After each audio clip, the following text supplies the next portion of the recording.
이제 절기를 지내고 다시 우리 누가복음 본문으로 돌아왔습니다. 누가복음의 8장 1, 2절을 보면 우리 예수님께서 갈릴리 지경 온 동네를 여기저기 다니시면서 하나님 나라의 복음을 전하셨고, 악귀 들린 자들을 자유케 하셨고, 병든 자들을 고치시는 사역을 계속 하시는 중이었죠. 우리가 석주전, 넉주전에 살폈던 대로 예수님께서 씨 뿌리는 비유의 말씀을 하시고 또 등불 비유의 말씀도 하신 그날 밤 해질녘에 예수님은 제자들에게 갈릴리 바다 건너편 거라사 지역으로 건너가자 라고 제자들에게 요청했습니다. 지금 있는 곳은 가버나움 쪽이고요, 동남쪽으로 요단강 건너편에 우측에 있는 거라사 지역으로 건너가자 말씀하시자 제자들이 예수님을 모시고 배를 타고 건넙니다. 우리가 이미 살폈던 것처럼 그날 밤에 광풍이 불어서 그만 죽을 고생을 하게 됐죠. 그리고는 이제 거라사 지역에 드디어 도착했습니다. 예수님과 그의 제자들이 거라사 지역에 도착하자 처음 만난 사람이 귀신 들린 사람이었습니다. 이 귀신 들린 사람이 예수님을 만나자마자 소리를 지릅니다. 지극히 높으신 이의 하나님의 아들이라고 부르면서 당신이 우리와 무슨 상관이 있습니까? 당신이 나와 무슨 상관이 있습니까? 나를 괴롭게 하지 마소서 라고 소리 지릅니다. 예수님께서 이미 왜 그 귀신 들린 사람이, 사실은 귀신이 소리치는 거죠.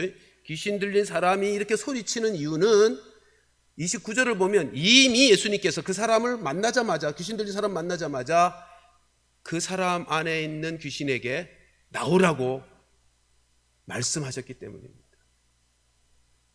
그러니까 왜 나와 무슨 상관이 있는데 나오라고 소리치고 있는 것이, 나를 괴롭게 하지 말라고. 그러자 예수님이 그의 이름을 묻죠. 네 이름이 무엇이냐? 그랬더니 내 이름은 군대입니다 라고 대답합니다. 군대라는 용어는 로마의 군단, 여단급을 말하는 레기온이라는 단어인데, 그 당시 로마의 군단 여단은 6,000명 정도의 군사입니다. 그러니까 지금 이 귀신이 나는 이름이 군대입니다 라고 말하면서 30절 끝에 보면 많은 귀신이 들렸다 그러죠. 그러니까 숫자가 얼마인지는 정확하진 않지만 귀신이 한둘에 들어가 있는 게 아니라 많은 귀신이 그 사람 안에 들어가 있었습니다. 그러니까 이게 레기온, 여단급의 로마 군사는 6,000명의 군사, 보병과 120명의 기병으로 이루어진 군단인데 얼마나 강력한 힘을 가진 군단이겠습니까? 그러자 이 귀신 들린 사람이 두려움 속에 31절에서 그렇게 말합니다. 무저갱에 들어가게 하지 마십시오. 이 두려움 속에 얘기하는 것입니다. 요청하는 것이, 간청을 하는 것입니다. 근데 마침 돼지떼가 옆에 있었어요. 이 귀신 들린 자가, 귀신이 예수님께 부탁합니다. 예수님, 당신이 나가라고 하셨으니 꼼짝없이 나갈 수밖에 없는데 기왕이면 저 돼지떼에 들어가게 하옵소서. 간청을 하니까 예수님께서 허락을 했어요. 귀신이 돼지떼에 들어가자마자 돼지떼가 비탈길을 달려서 그 갈릴리 바다 속으로, 호수 속으로 빠져 몰살을 당합니다. 여러분, 돼지치던 사람들이 얼마나 놀랬겠어요. 이 사람들이 놀라서 동네로 들어가서 그 일어난 일들을 다 떠듭니다. 그러자 또 온 동네 사람들이 다 쫓아나왔어요. 그 광경을 보겠다고. 와서 봤더니 귀신 들렸던 그 사람, 군대 귀신 들렸던 그 사람은 정신이 온전해져서 예수님의 발치에 앉아 있었고요. 여기서 예수님의 발치에 앉았다는 말은 말씀 듣는 자세의 표현입니다. 마리아가 예수님의 발치에 앉았다 쓸 때 그 표현 그대로입니다. 그리고는 호수를 봤더니 돼지떼가 둥둥 떠 있는 거예요. 이 사람들이 그 광경을 보고는 두려워해서 예수님께 요청합니다. 우리를 떠나소서. 그랬더니 예수님은 주저하지도 않고 배에 올라탑니다. 이제 가버나움으로 다시 돌아가시겠다는 거죠. 그때 군대 귀신 들렸던 이 사람이 예수님과 저도 함께 가겠습니다라고 부탁할 때 예수님께서 아니다, 너 집으로 돌아가라. 가서 너에게 행하신 하나님의 큰 일을 다 전파해라. 그러자 이 사람이 예수님의 말씀에 순종해서 집으로 돌아갔고 그 온 성 안에 자기에게 행하신 하나님의 큰 일, 그 구원의 역사를 전했다 하는 것이 오늘 본문의 이야기입니다. 저는 오늘 본문의 말씀을 통해서 세 가지를 함께 나누려고 합니다. 첫째는 긍휼이 많으신 예수님입니다. 여러분, 예수님이 거라사 지역에 왜 오신 겁니까? 이 군대 귀신 들린 사람 고치시기 위해서 오신 것입니다. 이 한 사람 고치시기 위해 오신 것입니다.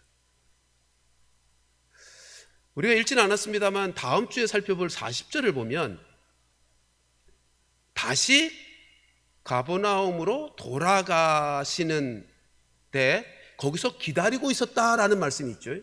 예수께서 돌아오심에 우리가 환영했다, 다 기다리고 있었다.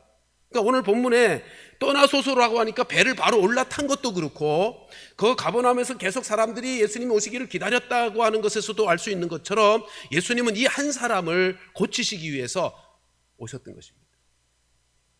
그러니까 우리 예수님은요, 한 사람을 소중히 여기시는 분이십니다. 어떤 한 사람이죠? 연약한 한 사람, 귀신에 사로잡혀 고통받고 신음하는 한 사람이요. 이 한 사람을 고쳐주시기 위해서 그 밤에 갈릴리 바다를 건너 오셨다는 것입니다. 여러분, 이 사람의 상태가 어떠하다고 말씀하죠? 우리 읽은 본문의 29절에서는 그렇게 표현하죠. 이 사람은 사람들이 쇠사슬에 묶어두었어도 사탄이, 귀신이 역사하게 되면 그 쇠사슬과 고랑을 끊어내었다고. 여기 고랑이라는 것은 족쇄, 고랑이라는 말 요즘 잘 안 쓰죠. 족쇄라는 뜻입니다. 쇠사슬로 묶고 족쇄로 손발을 묶었는데도 귀신이 역사하게 되면 괴력을 발휘해서 그것까지 다 풀어내고 미친 짓을 하는 것입니다. 그리고 옷도 벗습니다. 다 옷도 벗고 있습니다. 그리고 무덤 사이에서 살았다고 기록해주고 있습니다. 마가복음 5장 3절로 5절 말씀엔 조금 더 언급되고 있는데 같이 한번 읽어보실까요? 시작. 그 사람은 무덤 사이에 거처하는데 이제는 아무도 그를 쇠사슬로도 맬 수 없게 되었으니 이는 여러 번 고랑과 쇠사슬에 매었어도 쇠사슬을 끊고 고랑을 깨트렸음이로라. 그리하여 아무도 그를 제압할 힘이 없는지라. 밤낮 무덤 사이에서나 산에서나 늘 소리 지르며 돌로 자기의 몸을 해치고 있었더라. 여러분, 이 사람의 상태가 얼마나 불쌍합니까? 여기 이 표현을 보면서 혹시 질문이 생길 수 있죠. 어떻게 무덤 사이에서 계속 살 수 있는가? 그건요, 이 지역이 로마인들이 살아가는, 로마 무덤은 사람이 비바람을 피할 수 있는 지배 형태를 가지고 있어요. 그러니까 돈 없는 정말 가난한 사람이거나 이런 이상한 사람들은 무덤 사이에 와서 로마식 무덤에 들어가서 비바람 피하면서 살 수가 있었어요. 그리고 그곳에 자주자주 제물로 드리는 음식들이 와 있었거든요. 그러니까 그거 먹고 사는 거예요. 근데 한번 생각해 보십시오. 얼마나 그 삶이 비참해요. 귀신이, 군대 귀신이, 수많은 귀신들이 그 속에 들어가서 살고 있으니 한 귀신만 사람의 인격 속에 들어와도요, 인격이 나뉘어지기 때문에 정신분열 증세가 드러나요. 근데 수많은 귀신들이 그 속에 들어가 있으니 얼마나 그 정신이 힘들고 고통스러웠겠어요.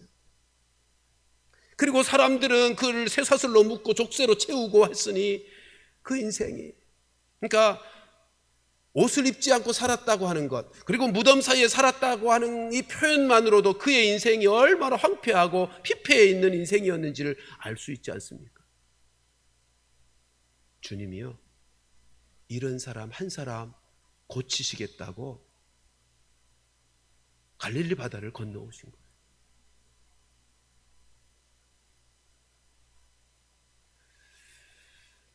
여러분, 우리는 어떤가요? 우리는 우리에게 피해를 주거나 우리에게 피해를 입힐 만한 사람은 외면합니다. 그렇죠? 그런 사람들은 내 마음과 내 삶에서 격리시키기를 원합니다. 그러니까 인간이 할 수 있는 건 그것밖에 없는 거죠. 그렇게 소리 질러서 내 삶에 피해를 주는 사람이 있다면 우리가 할 수 있는 것은 손발 묶고 나와 상관없이 나에게 피해 안 줄 수 있도록 격리시켜 놓는, 그게 우리의 삶의 방식이에요. 근데 주님은 그 한 사람, 아무도 함께 하려고 하지 않는 그를 찾아오셔서 그의 피폐한 삶을 다시 고쳐주시는, 회복시켜 주시려고 그 밤에 갈릴리 바다를 건너서 고라사 지역으로 오신 거예요. 여러분, 이 상황을 제자들 편에서 한번 생각해 보세요.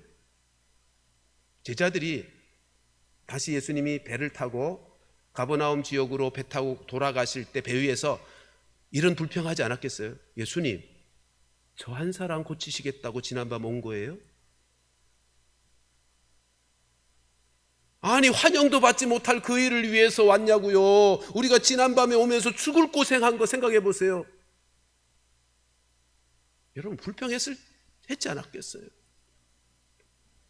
근데 우리 주님은 어떤 분이신가 하면 그 한 사람, 악한 영에 사로잡히어서 고통하고 신음하는, 그리고 육체의 쇠사슬과 족쇄에 매여서 고통하는, 사람들로부터 격리당하여 외롭고 힘들어하는 그 인생 회복시키고 치료하시려고 그 밤에 갈릴리 바다를 건너 오시는 주님이시더라는 것입니다. 사랑하는 성도들이여, 우리가 믿는 주님이 이와 같은 주님이신 것이 얼마나 감사한 일입니까? 그러므로 그 어떤 경우에도 낙심하거나 절망하지 마십시오. 우리가 믿는 주님은 나 한 사람, 내가 연약할 때, 내가 실패할 때, 사람들은 내가 잘못 살고 내가 피해를 주고 그러면 어떻게 한다고요? 외면하는 거예요. 격리하는 거죠. 자기에게 피해가 안 가기를 원해서 격리시키는 것이 고작 하는 일이에요. 내가 잘못 살아서 사람들로부터 미움을 받을 그때에도 주님은 나를 포기하지 않으신다는 것이죠. 내 인생, 하찮은 인생 하나라도 하나님은 무시하거나 외면하시지 아니하고 찾아오셔서 나를 다시 치유하시고 회복시켜 주시는 주님이시더라는 것입니다. 그러므로 사랑하는 성도들이여, 내가 실수했어도, 실패했어도, 그래서 사람들이 나를 무시한 상황에 처했어도 절대로 낙심하지 마십시다. 절망하지 마십시다. 주님은 오늘 본문에 이 광인 하나, 군대 귀신에 들려서 비참한 인생, 황폐한 인생을 살던 이 사람 한 사람 치료하시기 위해서 오셨던 주님, 그 주님이 우리를 만나주시는, 우리가 절대로 낙심하지 않을 이유는 우리 주님이 그런 긍휼이 많으신 주님이시기 때문인 거예요. 실패했다고, 사람들이 손가락질할 부끄러운 일을 했다고, 내 삶에 내 스스로 어찌해 볼 수 없는 어려운 상황에 빠졌다고 여러분 낙심하고 절망하지 마시고요. 주님 앞에 나아가십시다. 주님 앞에 나아가기만 하면 그분은 우리를 다시 회복시키시고 치료하시고 우리의 삶을 온전하게 하시는 은혜를 베푸시는 긍휼의 주님이신 줄로 믿습니다. 두 번째 살필 것은 본문에 나타난 귀신이 하는 일과 예수님이 하시는 일이 얼마나 다른가 하는 것을 살펴보고 싶습니다.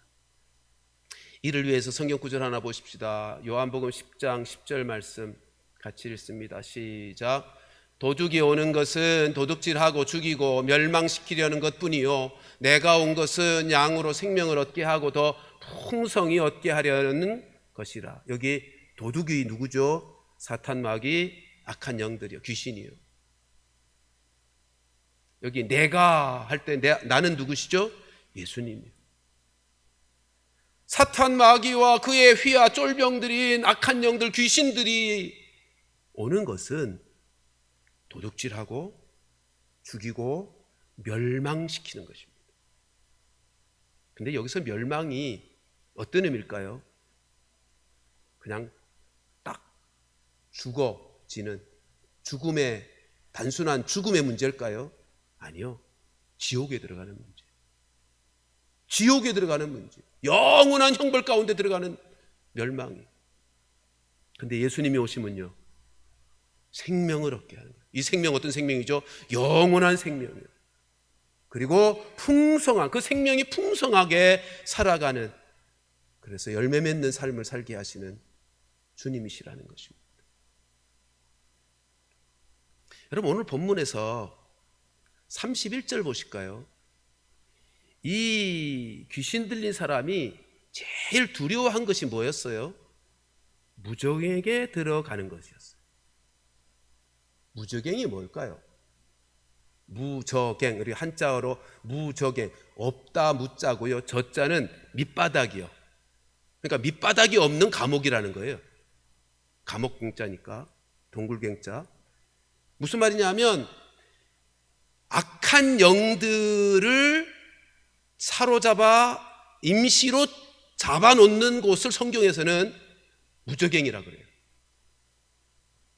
이 단어가 어디서부터 왔냐면 창세기 1장 2절에 보면 어둠이 깊음 위에 있다 할 때 깊음의 단어에서 온 거예요. 그러니까 끝이 없이 바닥이 없이 끝없이 추락할 그 어떤 감옥. 그러니까 지금 이 귀신은요 예수님이 누구신지를 잘 알아. 하나님의 아들이심을 알고 있어요. 그리고 자기의 운명도 잘 알아요. 마가복음에 보면 아직 때가 안 되었는데 왜 오셔가지고 나로 괴롭게 하십니까? 라는 표현이 있어요. 그러니까 자기가 무적행에 들어갈 존재인지도 알아요. 무적행에 들어가지 마시기를 간절히 구합니다. 왜요? 무적행이 그만큼 무섭거든요. 근데 이거는 임시초소라고, 임시감옥이에요. 악한 영들의. 이 기간이 끝나면 어디로 가죠? 지옥으로 가는 거예요.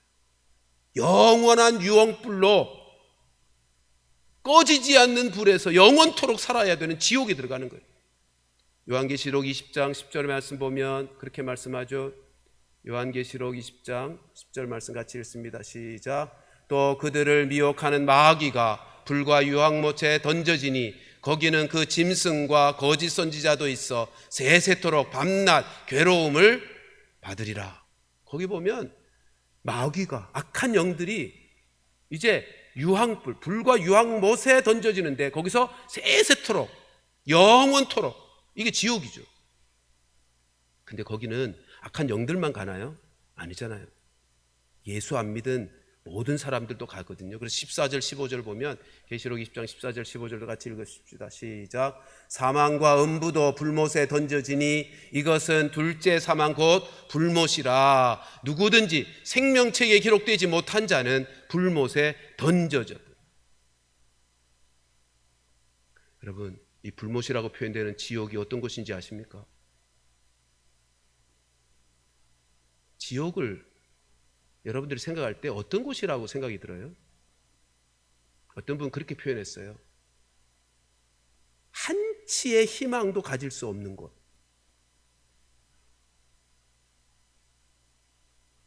한치의 희망도 더 이상 가질 수 없는 곳이 지옥. 신학적으로 표현하면 이렇게 표현합니다. 일반 은총도, 하나님의 일반 은총도 한치도 작동되지 않는 곳. 여러분, 하나님의 은혜, 하나님의 은총에는 특별 은총이 있고 일반 은총이 있어요. 특별 은총은 구원의 역사를 위해서 베푸시는 은총을 특별 은총이라 그러고, 일반 은총은 믿는 사람이든 믿지 아니한 사람이든 의인이든 악인이든 누구에게나 베푸시는 하나님의 은혜이죠. 해를 비춘다든지 비를 내리신다든지 공기를 허락하신다든지, 이건 의인이나 악이나 예외 없이 다 하나님이 주시는, 그러니까 모든 생명들은요 모두가 다 하나님의 은혜, 창조주 되시는 그분의 은혜 안에서 살고 있는 거예요. 근데 지옥은 어떤 곳이라고요? 그 하나님의 일반 은총이 작동되지 않는, 한치도 역사되지 않는 곳이 지옥. 하나님의 은혜가 한치도 없기 때문에 희망이 한치도 없는 거예요. 여러분, 하나님이 베푸시는 일반 은총이 하나도 작동되지 않는 세상, 상상을 한번 해보세요. 그것을 우리에게 엿보게 해주시는 말씀이 누가복음 16장 23절로 24절에 있는 부자와 거지 나사로 이야기죠. 한번 읽어보실까요? 23절 24절 시작. 그가 음부에서 고통 중에 눈을 들어 멀리 아브라함과 그의 품 안에 있는 나사로를 보고 불러 이르되 아버지 아브라함이여 나를 긍휼히 여기사 나사로를 보내어 그 손가락 끝에 물을 찍어 내 혀를 서늘하게 하소서. 내가 이 불꽃 가운데서 괴로워하나이다. 거기는요 괴로움밖에 없어요. 근데 아브라함이 뭐라 그러죠? 야, 건너갈 수가 없다. 이제 끝이다. 그게 지옥이에요. 하나님의 은총이 한치도 작동되지 않는 그곳이요. 자, 악한 영이 와서 하는 일이 뭐라고요? 도둑질하고 죽이고 멸망케 하는 일이에요. 예수님이 오셔서 하시는 일은요, 생명을 얻게 하고 풍성케 하시는 일. 근데 그 멸망이 어떤 멸망이라고요? 지옥으로 들어가게 하는 멸망이에요. 단순한 육체가 딱 죽는 것으로 모든 게 끝나는 것이 아니고, 그게 그 멸망의 의미가 아니고 영원히 유황불로 불못에 들어가는, 지옥으로 들어가는 것이 멸망이랍니다. 우리가 지난번에도 살폈지만 요한복음 3장 16절의 말씀에서 뭐라 그러죠? 그를 믿는 자가 멸망치 않고 영생을 얻으니, 멸망치 않고 지옥에 가지 않고 천국에 간다는 거예요. 우리는 오늘 본문에서 마귀와 사탄, 그리고 그의 휘하에 있는 악한 영들과 귀신들의 하는 역사와 예수님이 하시는 복된 사역의 차이를 보면서 두 가지 적용을 해야 되겠죠. 하나는 나의 삶 속에도 여전히 아직까지는, 주님이 재림하여 구원의 완성이 있기까지는 사탄이, 악한 영들이, 귀신이 나에게 역사될 수 있는데, 그럴 때마다 우리가 어떻게 반응해야 되겠어요? 휩쓸리면 안 되죠. 성경이 뭐라고 가르치죠? 예수 그리스도의 이름으로 대적하라고요. 물리치라고요. 내 삶 속에 역사하고 있는 더럽고 악한 영들이 역사할 때마다 예수 그리스도의 이름으로 대적하여 물리치는 것이에요. 왜요? 그렇게 하지 않고 그 유혹에, 그 미혹에 넘어가면 도둑질 당하고 죽임을 당하고 멸망을 당하는 길을 가게 되는 것이니까. 또 하나는 거기에 사로잡혀 있는 자들의 결국이 어떻다고요? 지옥 가는 거예요. 그러니까 우리가 해야 될 일이 뭐예요? 아직까지 예수를 알지 못하여 구원받지 못한 사랑하는 가족들이, 형제들이, 이웃들이 있다면 우리가 해야 될 일이 뭐예요? 복음을 전해서 예수 믿게 해야죠. 그건 죽기 전에 이 땅에 사는 동안만 할 수 있는 일이에요. 가서 전해야죠. 예수 믿으라고, 그것만이 멸망치 않고 영생을 얻고 풍성한 삶을 살 수 있다고 복음을 전해야죠. 그래서 오늘 본문의 마지막 부분에 보면 38절 39절에서 예수님이 이 귀신 들렸던 그 사람에게 뭐라 그러죠? 집으로 돌려보내면서 39절 같이 읽어보십시다. 시작. 집으로 돌아가 하나님이 내게 어떻게 큰 일을 행하셨는지를 말하라 하시니 그가 가서 예수께서 자기에게 어떻게 큰 일을 행하셨는지를 온 성내에 전파하니라. 성경에서 하나님의 큰 일이라고 하는 것은 구원의 일을 말하는 거예요. 구원의 일. 사랑하는 성도들이여, 우리가 살아가면서 겪게 되는 사탄의 미혹과 어둠의 영들의 역사 앞에서 예수 그리스도의 이름으로 담대하게 맞서고 물리쳐 나아갈 수 있기를 바라고요. 예수님을 믿지 아니하는 나의 사랑하는 이들에게 전도하며 살아가는 은혜가 있기를 주님의 이름으로 축원합니다. 세 번째로는 이와 같은 예수님을 만난 거라사 지역의 사람들의 반응을 함께 보십시다. 오늘 보면 37절에서 이 돼지치던 사람들이 34절에서 돼지치던 사람들이 그 광경을 보고 놀래가지고 얼마나 놀랬겠어요. 자기들이 치던 돼지, 마가복음 5장 13절에 가서 보면 비탈길로 달려 강물에 빠져 죽은 돼지가 2,000마리라고 되어 있어요. 그러니까 한번 상상을 해보세요. 2,000마리 돼지떼가 비탈길로 갑자기 달려 내려가서 갈릴리 바다에 다 빠져 죽어버린 거예요. 얼마나 놀랬겠어요. 얼마나 기이한 상황이에요. 놀래가지고 동네로 뛰어들어가서 그 소식을 다 전합니다. 그랬더니 동네 사람들도 다 소식 들은 사람들이 몰려왔어요. 근데 몰려와서 그 광경을 보는 거죠. 두 가지 광경을 다 봤겠죠. 정신이 다시 온전해져서 예수님의 발치에 앉아 말씀 듣고 있는 모습도 보았고, 그 갈릴리 호수에 둥둥 떠다니고 있는 몰수한 돼지떼도 보았을 거예요. 이들의 반응을 보십시오. 37절. 거라사인의 땅 근방 모든 백성이 크게 두려워하여. 크게 두려워했다면 그 다음 어떻게 돼야 돼요? 예수님께 경배하더라. 이렇게 돼야 되는데 어떻게 하고 있죠? 예수께 떠나가시기를 구하더라. 이 반응이 얼마나 말이 안 되잖아요. 어떻게 반응이 이럴 수가 있어요? 온 동네를 시끄럽게 하고 괴롭히던 군대 귀신 들린 자가 정신이 온전하여진 것을 보았으면 할렐루야 찬양을 하고 그 역사를 이루신 주님 앞에 엎드려 경배하고 기뻐해야지. 근데 이들은 어처구니 없게도 그 예수님을 보고 떠나라고 말합니다. 근데 이유가 뭐예요? 두려워해서요. 두려워서. 뭐가 두려운 거예요? 이 사람들의 두려움의 정체가 뭐예요? 재산을 잃을까 봐. 재산 손해나는 것 때문에 두려운 거예요 지금. 2,000마리의 돼지떼가 몰살당하는 거 보고 또다시 재산에 손실이 올까 봐 두려운 거예요. 군대 귀신 들렸던 자가 정신이 깨끗하고 온전하게 되어 있는 것은 좋은 일이에요.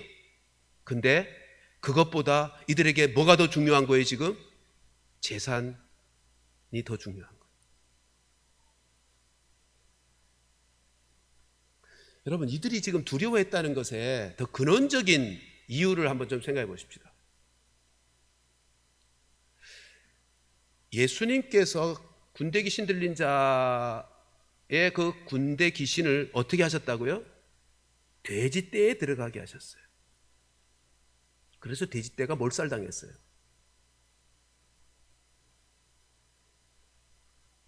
이건 어떤 의미일까요?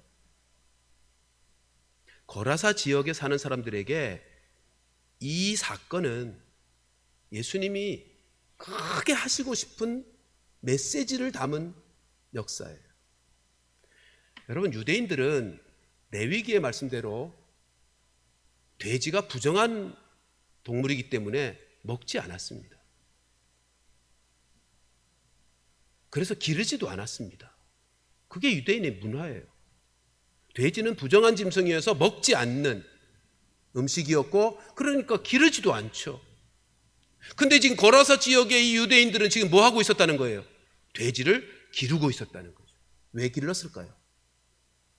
이 지역이요, 그 근방을 마가복음에는 데가볼리라는 표현을 써요. 데가볼리라고 하는 것은 데카가 열이라는 숫자 이름이고요, 볼리라고 되어 있는 것은 폴리스, 도시라는 단어예요. 그러니까 10개의 도시, 그런 데가볼리. 이 거라사 지역을 마가복음에서는 데가볼리라고 표현하고 있어요. 무슨 말이냐면 로마가 통치하는 지역에 로마가 계획된 10개의 도시를 만든 지역이라고요. 거라사, 마태복음에서는 가다라라고 했는데 유대인들의 이름으로는 가다라예요. 그런데 마가복음과 누가복음은 이방인들을 위한 복음서니까 이방인의 이름, 그들이 익숙한 이름으로 거라사라고 표현했을 뿐이거든요. 그러니까 이 가다라, 거라사 지역이라고 하는 것은 어떤 곳이냐면 유대인의 동네인데 데가볼리라고 말하는 로마인들이 통치하고 로마인들이 살아가고 있는 지경에 접경에 있는 거예요. 이 유대인들이 왜 돼지를 키우는 거죠? 하나님은 돼지를 부정한 짐승으로 먹지도 기르지도 못하게 한 더러운 짐승인데 이들이 유대인이면서도 왜 돼지를 기르는 거예요? 로마인들이요, 제사할 때 돼지를 제물로 바쳤거든요. 그러니까 돈벌이를 위해서 한 거예요. 그러니까 지금 예수님이 돼지떼를 몰살시켰다고 하는 이 역사는 이런 메시지를 담은 거죠. 너희들은 그렇게 살면 안 돼. 너희들은 그렇게 살 사람들이 아니야.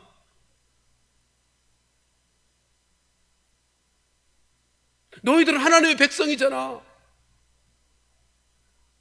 그런데 이들이 보인 반응은 뭐라고요? 떠나소서예요. 이와 같은 행동의 이면에 저들의 마음은 어떤 거예요? 예수님은 너희들은 그렇게 살 사람들이 아니야 라고 할 때 이들의 보인 반응은 뭐예요? 아니요, 우리는 이렇게 살 거예요. 계속 나는 우리 계속해서 이렇게 살고 싶어요. 그러니까 예수님이 떠나주세요, 그거예요. 지금 하나님의 백성들이 살지 말아야 될, 그러니까 돈을 위해서라면 하나님을 향한 믿음도 다 내팽개치는 거예요. 유대인의 문화도 다 내팽개치는 거예요. 지금 주님이 하시고자 하신 말씀이 그거예요. 거라사 지역의 사람들에게 너희들은 그렇게 살면 안 되는 거야. 근데 이 사람들은 계속 아니요, 우리는 그렇게 살고 싶어요. 우리가 그렇게 살 거예요. 그러니 주님이 떠나주세요. 지금 사랑하는 성도 여러분, 우리는 어떻습니까? 우리에게는 얘야, 넌 그렇게 살면 안 돼 라고 말하는 건 없나요? 너 하나님의 백성이잖아. 하나님의 자녀이잖아. 너 어찌 그렇게 살고 있니? 그렇게 살면 안 되는 거야. 그건 포기해라. 그건 좀 내려놓아라 라고 말씀하시는 거 없냐 말이에요.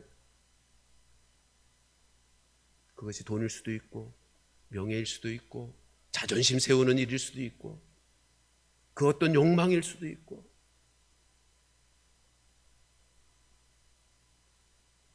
사랑하는 성도들이여, 주님이 이곳에 왜 오셨어요? 귀신 들린, 군대 귀신 들린 사람 고치는 것과 함께 그 거라사 지역의 사람들의 삶의 방식을 다시 하나님의 백성의 삶의 방식으로 고쳐주시기 위해서 오신 거예요.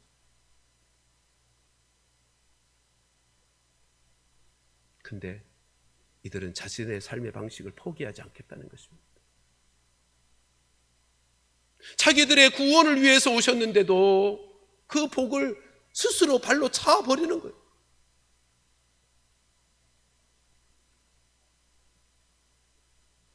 여러분, 오늘 본문에서 아까 보았지만 귀신이 예수님 만나자마자 보인 반응이 뭐죠? 지극히 높으신 하나님의 아들 예수여. 그 다음에 뭐라 그랬어요? 당신이 나와 무슨 상관이 있나이까. 이게 귀신인 거예요. 예수님을 너무 잘 알아요. 그런데도 예수님과 관계는 없는 거예요.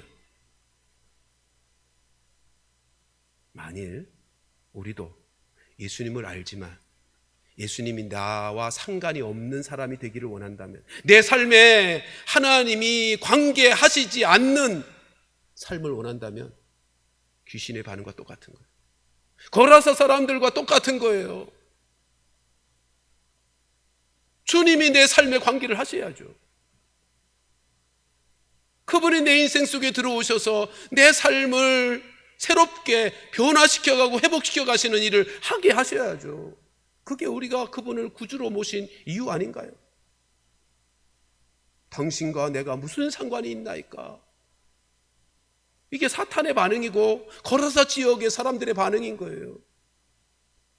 그러니까 거라사 지역의 사람들도 지금 똑같이 그냥 겉으로 보기에는 군대 귀신 들린 사람만 미친 사람이고, 거라사 지역의 사람들은 평상적으로 일상적으로 잘 살아가는 사람처럼 보이지만, 오늘 본문은 뭘 고발하고 있는 거죠? 그들도 역시 악한 사탄에 사로잡혀 사는 사람들이다.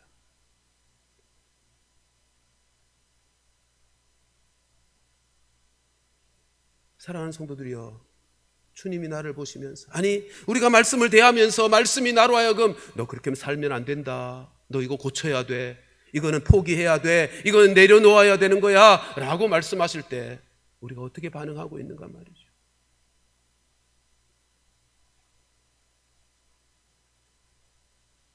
꼭 기억하십시다. 우리 주님은 긍휼이 무한하신 분이십니다. 그래서 나 같은 것 하찮은 인생에게도 찾아오시는 것, 찾아오셔서 말씀하실 때 고집 부리지 마십시오. 네? 찾아오셔서 나를 구원하시고 나에게 풍성한 삶을 살게 하시려고 너 이거 내려놓아, 너 이건 포기하거라, 너 이거 고쳐야 돼 라고 말씀하시면 고집 부리지 말자고요. 예, 제가 그렇게 할게요. 내가 그거는 포기할게요. 나에게는 그것보다 주님이 더 귀해요. 주의 말씀대로 살 거예요 라고 하시자고요. 사탄이 온 것은 도둑질하고 죽이고 멸망케 하려고 하지만, 주님이 나에게 오신 이유는 나에게 생명을 주시고 풍성케 하시기 위해서 오신 것입니다.